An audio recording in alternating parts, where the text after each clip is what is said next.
শ্রীকৃষ্ণের এই দুটি জিনিস সর্বদাই নিজের কাছে রাখুন। এতে শ্রীকৃষ্ণের আশীর্বাদ পাবেন, আর্থিক সচ্ছলতাও আসবে, কেটে যাবে খারাপ সময়ও, দূর হবে দুঃখ দুর্দশা এবং আপনি আপনার সকল সমস্যা থেকে মুক্তির পথও খুঁজে পাবেন। তাই সম্পূর্ণ ভিডিওটি অবশ্যই মনোযোগ সহকারে শেষ পর্যন্ত দেখবেন। ভিডিওটি অর্ধেক দেখে স্কিপ করে চলে গেলে কিন্তু আপনি কিছুই বুঝতে পারবেন না যে শ্রীকৃষ্ণের কোন দুটি বিশেষ জিনিস কাছে রাখলে আমাদের আর্থিক সচ্ছলতা আসবে। নমস্কার বন্ধুরা, শ্রীকৃষ্ণের লীলা কথা ও কাহিনী ইউটিউব চ্যানেলে আপনাদের সকলকে জানাই স্বাগত। এই চ্যানেলের ভিডিওগুলো দেখে যদি ভালো লাগে তাহলে অবশ্যই চ্যানেলটি সাবস্ক্রাইব করে পাশে থাকবেন এইরকম আরও নতুন নতুন ভিডিও পাওয়ার জন্য। এবং এই ভিডিওটি দেখে যদি ভালো লাগে তাহলে অবশ্যই একটি লাইক করবেন, আর ভিডিওটি দেখে উপকৃত হলে আপনাদের বন্ধুদের উদ্দেশ্যে শেয়ার করবেন যাতে তারাও ভিডিওটি দেখে উপকৃত হতে পারে। এবং কমেন্টে জয় শ্রীকৃষ্ণ লিখতে কিন্তু একদমই ভুলবেন না।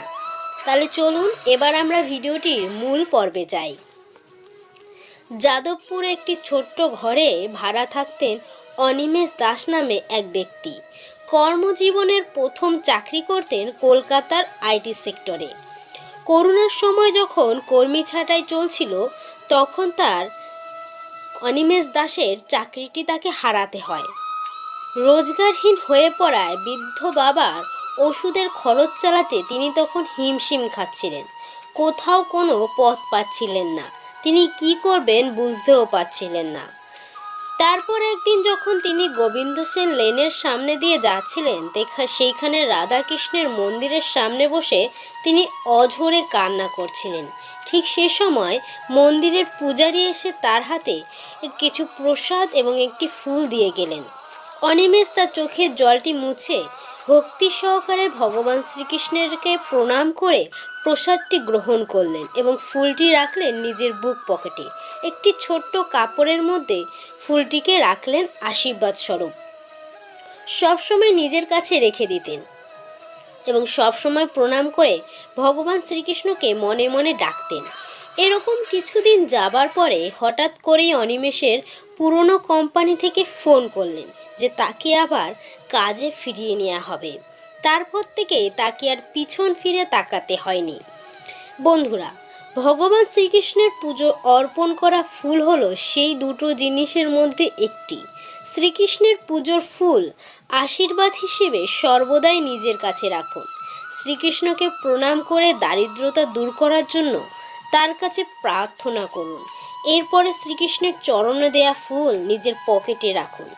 পারলে একটি কাপড়ের মধ্যে জড়িয়ে ওই ফুলটিকে সবসময় নিজের কাছে রাখুন। দেখবেন আপনার জীবনের সকল সমস্যা খুব তাড়াতাড়ি দূর হয়ে গেছে। এছাড়াও আরও কিছু উপকারিতা আছে ভগবান শ্রীকৃষ্ণের পুজোর ফুল আশীর্বাদ হিসেবে নিজের কাছে রাখলে। আসুন সেই উপকারিতাগুলোই আজকে আমরা জেনে নিই। 1. পরিবারে অশান্তি থেকে মুক্তি মিলবে। শত্রু দমনেও বিশেষ কার্যকারী এ শ্রীকৃষ্ণের ফুল। দীর্ঘদিনের আটকে থাকা কাজ খুব দ্রুতই সম্পূর্ণ হয়ে যাবে। নিজের যোগ্য সম্মান প্রাপ্তি হারাতে হবে না, আবার ফিরে আসবে। নিজেকে অন্যের কাছে প্রভাবশালী করে তুলতেও সাহায্য করবে। চলুন এবার দ্বিতীয় কোন জিনিসটি সে জিনিসটির ব্যাপারে আমরা জেনে নিই। বন্ধুরা, আপনারা যদি আপনাদের জীবনে ভগবান শ্রীকৃষ্ণের বিশেষ কৃপা লাভ পেতে চান তাহলে সর্বদাই নিজের কাছে রাখুন ময়ূরের একটি পালক।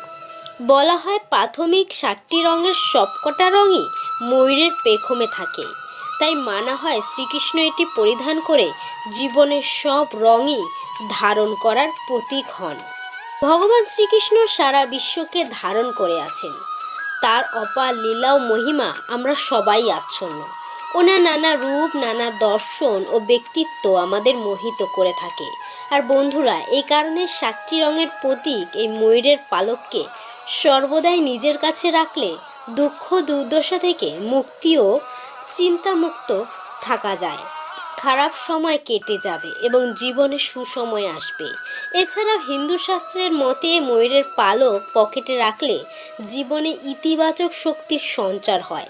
শাস্ত্র বলে যে ব্যক্তি যে কোনো রূপে ময়ূরের পালক নিজের কাছে রাখলে ময়ূরের পালক তার ঘুমন্ত ভাগ্যকে জাগিয়ে তোলে।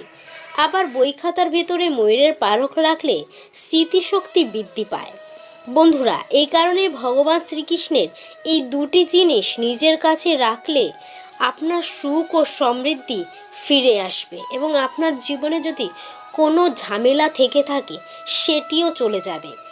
দুঃখ, দুর্দশা, কষ্ট, টেনশন সব কিছু থেকে মুক্তি পেতে আজকে শ্রীকৃষ্ণের চরণে অর্পণ করা একটি ফুল একটা কাপড়ের মধ্যে জড়িয়ে আপনার কাছে সর্বদাই সর্বক্ষণ রাখুন। যখনই বিপদে পড়বেন ওই ফুলটিকে একটু মাথায় ঠেকিয়ে প্রণাম করে আপনি আবার ভগবানের কাছে প্রণাম করে আশীর্বাদ হিসেবে কিছু মনে মনে প্রার্থনা করুন। দেখবেন কিছুক্ষণ বা কিছু দিনের মধ্যে আপনি আপনার ঝামেলা থেকে নিমেষেই সেটা কাটিয়ে উঠতে পারবেন। নমস্কার বন্ধুরা, রাধে রাধে। এই ভিডিওটি যদি ভালো লেগে থাকে তাহলে একটি লাইক করবেন, আর আপনাদের যদি ভিডিওটি উপকৃত হয়ে থাকে তাহলে আপনাদের বন্ধুদের উদ্দেশ্যেও শেয়ার করবেন, আর চ্যানেলটি সাবস্ক্রাইব করে পাশে থাকবেন। আপনাদের এরকম আরও নতুন নতুন ভিডিও দিতে পারি, সেই ইচ্ছাটা আমার আরও নতুন করে আসবে। তাহলে নমস্কার বন্ধুরা, আজকের মতো এইটুকুই, এখানেই শেষ করলাম। নতুন একটি পর্ব নিয়ে খুব তাড়াতাড়ি আপনাদের সামনে হাজির হব। রাধে রাধে, হরে কৃষ্ণ।